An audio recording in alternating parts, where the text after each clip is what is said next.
नमस्कार, capital TV का खास शो सबसे बड़ा सवाल देख रहे हैं आप। मैं हूं आपके साथ पूजा।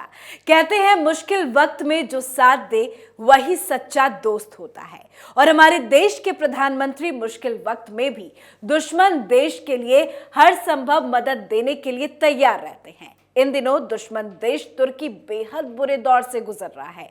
तुर्की में आए विनाशकारी भूकंप में हजारों लोगों की जान चली गई है। अभी भी हजारों लोग इमारतों के मलबे के नीचे दबे हुए हैं। हिला देने वाली विनाशकारी भूकंप के बाद भारत ने बिना किसी देरी के मदद के हाथ आगे बढ़ाए हैं। भारत ने राहत सामग्री की 2 खेप भी तुर्की भेजी है और पीएम मोदी ने हर संभव मदद का भरोसा भी जताया है। तो वहीं इस त्रासदी में हुई मौतें और नुकसान को लेकर प्रधानमंत्री नरेंद्र मोदी काफी ज्यादा भावुक हो उठे।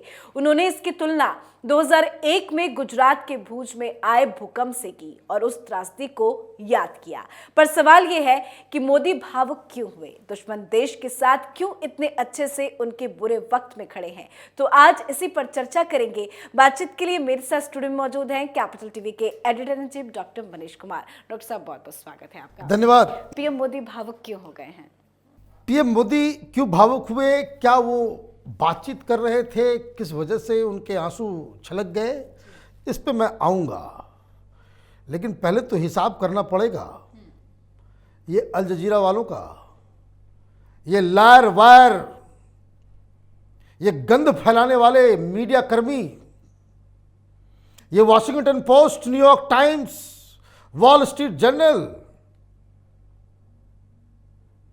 इस खबर को छापते हुए मत भूल जाना, वो लिखना, Hindu fundamentalist party BJP leader Narendra Modi sent relief material for Muslims. ये जो हर बार Hindu fundamentalist government, Modi government, ये जो आप विशेषण आगे लगाते हो, इस खबर में लगाना मत भूलना। और अगर लगाना भूल गए तो यही समझा जाएगा कि तुम लोग जैसे गंदे किस्म के लोग दुनिया में नहीं है। कहां है ये चंडाल चौकरी, टूल किट गैंग? हिंदू मुसलमान हो रहा है, मुसलमानों को प्रताड़ित किया जा रहा है। और कहां है पाकिस्तान के दलाल चमचे? तमाशा हो रहा है देश के अंदर में।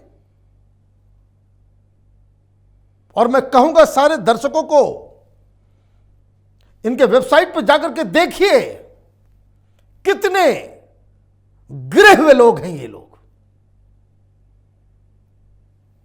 क्या हुआ है?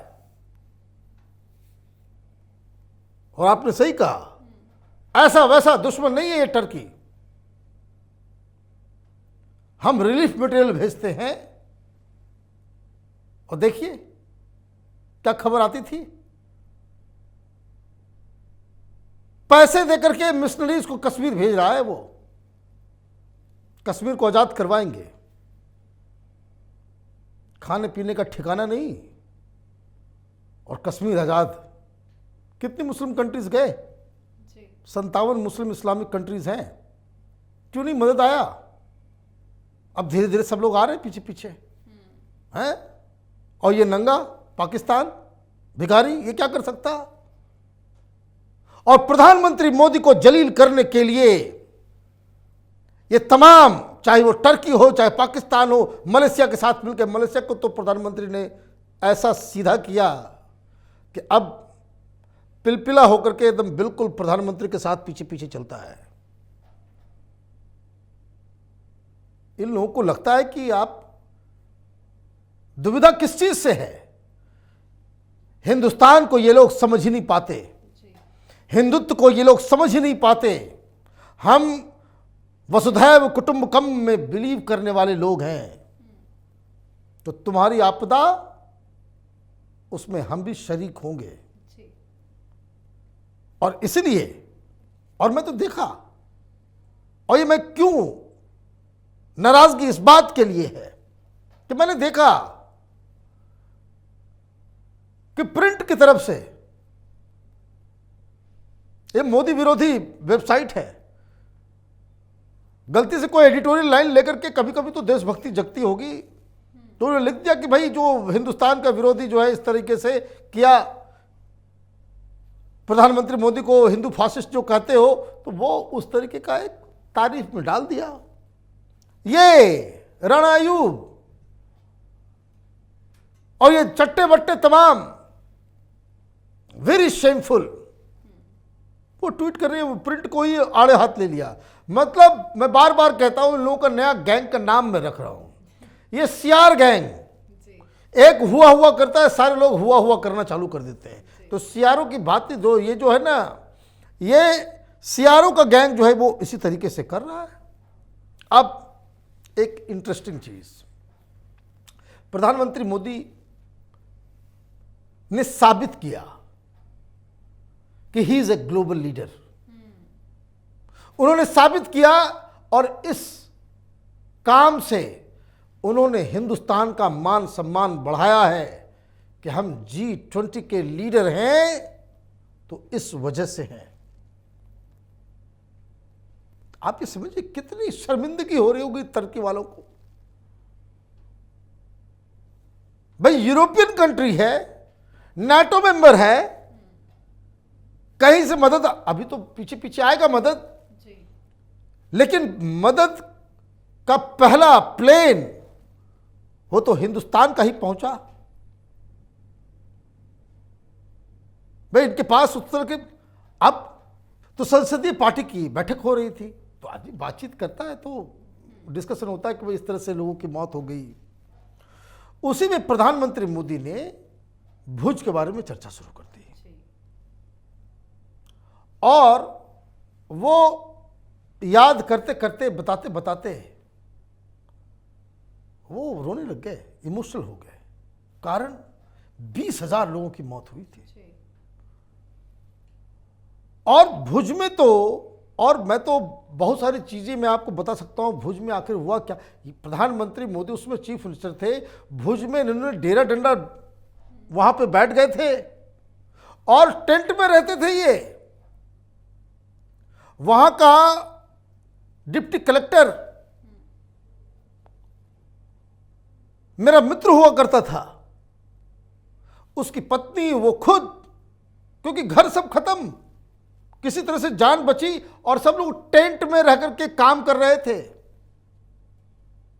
अभी कोई भुज जाएगा, उसको ये पता भी तक नहीं चलेगा कि इतनी बड़ी चीज इस शहर ने झेल लिया है।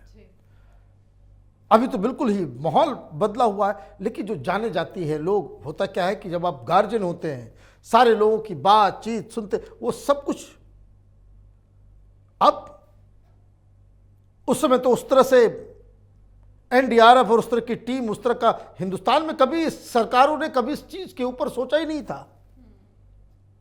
आज आप देखिए, मैं रिपोर्ट देख रहा था टर्की से आ रही कि हिंदुस्तान की जो एनडीआरएफ की टीम जा रही है, कमाल का काम कर रही है।